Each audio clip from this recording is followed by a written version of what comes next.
നിമിഷ പ്രിയയുടെ മോചനവുമായി ബന്ധപ്പെട്ട വിഷയത്തിൽ കാന്തപുരം എ പി അബൂബക്കർ മുസ്ലിയാർ ഇടപെട്ടതോടെ നിമിഷ പ്രിയ രക്ഷപ്പെടരുതെന്ന പോലെയുള്ള ചില ആളുകളുടെ നിരീക്ഷണങ്ങൾ ഉണ്ടാകുന്നത് എന്തൊരു വിരോധാഭാസമാണെന്ന് നോക്കണം. റിയാദ് ജയിലിൽ കഴിയുന്ന അബ്ദുൾ റഹീമിൻ്റെ മോചനത്തിനായി കോടികൾ പിരിച്ചെടുത്ത് മലയാളികൾ അത്ഭുതം തീർത്തപ്പോൾ ഒരു മുസ്ലിമിൻ്റെ വിഷയമെന്നും പറഞ്ഞ് അതിൽ കടുത്ത വർഗീയത പറഞ്ഞവരാണ് ഇവിടുത്തെ സംഘപരിവാർ നാസ്തിക മോർച്ച പ്രൊഫൈലുകൾ. ഇന്നിതാ നിമിഷപ്രിയ വിഷയത്തിൽ അവർ പ്ലേറ്റ് മറിച്ചിരിക്കുകയാണ്. കത്തുന്ന വീട്ടിൽ നിന്നും ഏത് കഴുക്കോൽ എങ്ങനെ ഊരാം എന്നാണ് ഇക്കൂട്ടർ ഗവേഷണം നടത്തിക്കൊണ്ടിരിക്കുന്നത്. നിമിഷപ്രിയ മോചന വിഷയത്തിലെ ഊരാക്കുടുക്കുകൾ എല്ലാവരും മനസ്സിലാക്കിയതാണ്. യമനിലെ സമാന്തര ഗവൺമെൻറ്റുമായി ഔദ്യോഗികമായി ബന്ധപ്പെടുവാനുള്ള പ്രശ്നങ്ങൾ ഒരു ഭാഗത്ത് നിൽക്കുമ്പോൾ തന്നെ വിഷയത്തിൽ ഇടപെടലുകൾ നടക്കുകയും ചെയ്തിട്ടുണ്ട്. അത് സംസ്ഥാനവും കേന്ദ്രവുമൊക്കെ നടത്തിയിട്ടുമുണ്ട്. ഏറ്റവും ഒടുവിൽ ഹൂത്തികൾക്ക് മേൽ സ്വാധീനമുള്ള ഇറാനുമായി പോലും ഇടപെടൽ നടന്നെങ്കിലും അതിൻ്റെ പൂർത്തീകരണത്തിലേക്കോ ലക്ഷ്യപ്രാപ്തിയിലേക്കോ കാര്യങ്ങൾ എത്താതിരുന്നതോടെയാണ് പണ്ഡിത ഇടപെടലുകൾ പൊടുന്നനെ തന്നെ ഇവിടെ സംഭവിക്കുന്നത്. പലവിധ ഗോത്രങ്ങളും പ്രത്യേകിച്ച് ഹൂത്തികൾക്ക് സ്വാധീനവുമെല്ലാമുള്ള രാഷ്ട്രീയവും നിയമവുമൊക്കെയാണ് യമനിലേത്. അതുകൊണ്ട് തന്നെ അവിടെ സ്വാധീനം ചെലുത്താൻ സാധിക്കുക അവിടുത്തെ ഇസ്ലാമിക പണ്ഡിതർക്കോ ഗോത്രപ്രമുഖർക്കോ ഒക്കെ മാത്രമാണ്.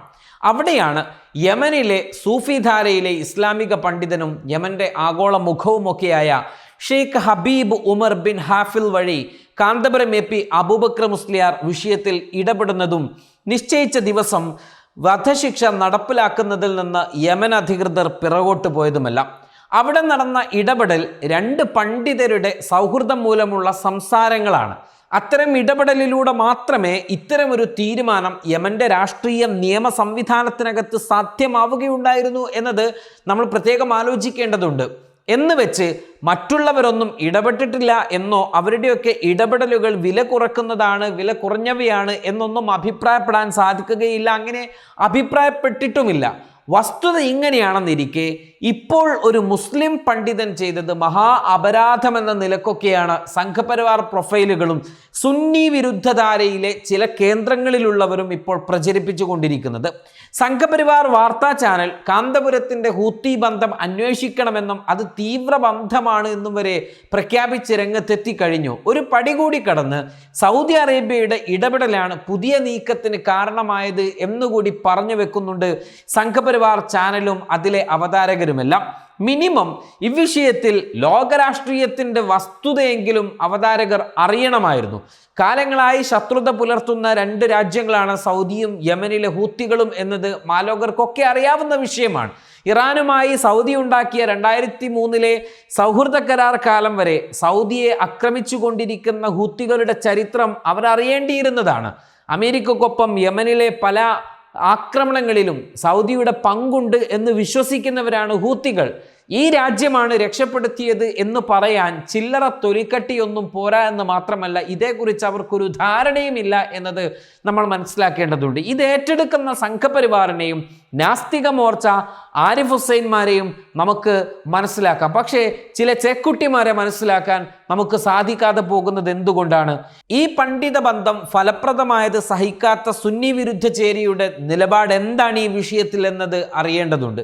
ഈ ഇടപെടൽ കേവലം ഒരു നിമിഷപ്രിയ മോചനത്തിനും അപ്പുറം വർത്തമാനകാലത്ത് സംഘപരിവാർ ഉയർത്തുന്ന ഹിന്ദുത്വ അജണ്ടകൾക്ക് മേലുള്ള സ്നേഹത്തിൻ്റെയും സാഹോദര്യത്തിൻ്റെയും ഒരു വിചിന്തനം കൂടിയാണ്, ഒരു വിജയം കൂടിയാണ്. നോക്കൂ, ഒരു ഭാഗത്ത് മുസ്ലിങ്ങളുടെ വീടുകൾ ഇടിച്ചു നിരത്തുന്ന അവരുടെ അവകാശങ്ങൾ കവരുന്ന മുസ്ലിം വിരുദ്ധ വെറുപ്പ് നാൾക്കുനാൾ പ്രചരിപ്പിച്ചു കൊണ്ടിരിക്കുന്ന കാലഘട്ടത്തിലാണ് മതത്തിൻ്റെ ഇസ്ലാമിൻ്റെ അനിർവചനീയമായ സ്നേഹവും കരുണയും സഹാനുഭൂതിയും ആ ഇരയുടെ ബന്ധുക്കളെ ബോധ്യപ്പെടുത്താനും അവരുടെ പ്രതികാരദാഹം കൊണ്ടടങ്ങാത്ത മനസ്സിലെ തണുപ്പിക്കുവാനും യമനിലെ പണ്ഡിതർ ശ്രമിച്ചുകൊണ്ടിരിക്കുന്നത്.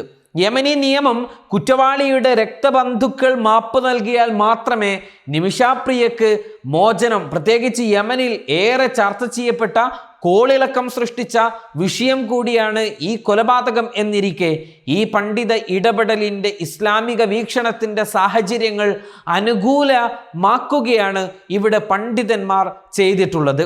ഇതിനെയും മതത്തിൻ്റെ അടിസ്ഥാനത്തിൽ കീറി മുറിക്കുന്നത് എന്തിൻ്റെ അടിസ്ഥാനത്തിലാണ്?